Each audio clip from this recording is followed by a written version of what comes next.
আমি যখন খুব সামান্য বেতন নিয়ে স্কুলে চাকরি করা শুরু করে দিয়েছিলাম, তখন আমার পাড়া প্রতিবেশী, আত্মীয় স্বজন থেকে শুরু করে ঘরের মানুষজন পর্যন্ত সবাই আমাকে খুব কথা শুনিয়েছিল।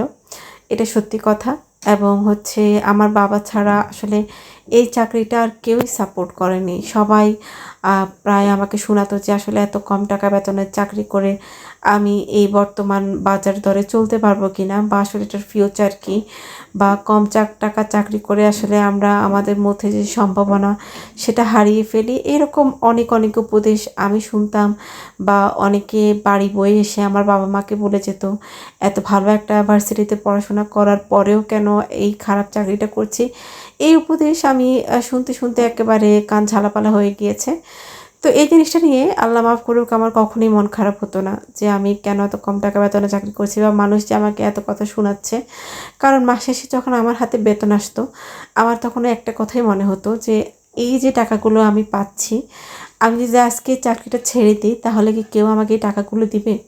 তখন কিন্তু আমাকে এই টাকাগুলো কেউ দিবে না। সুতরাং মানুষের কথা শুনে মন খারাপ করার তো কোনো কারণই আমি দেখতে পারছি না। আর তাছাড়া বাংলাদেশের চাকরির বাজার এখন খুবই খারাপ।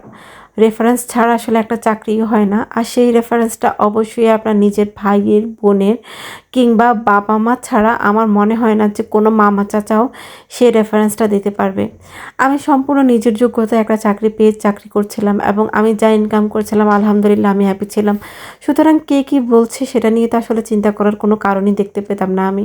তবুও মানুষ অনেক চিন্তা করতো আমাকে নিয়ে, এবং প্রায় আমার খোঁজ খবর জানতে চাইতো। আমি যখন দেখতাম যে মানুষের অনেক অহেতুক কৌতূহল আমাকে নিয়ে, তখন আস্তে আস্তে আমি সবার সাথে যোগাযোগ বন্ধ করে দিয়েছি।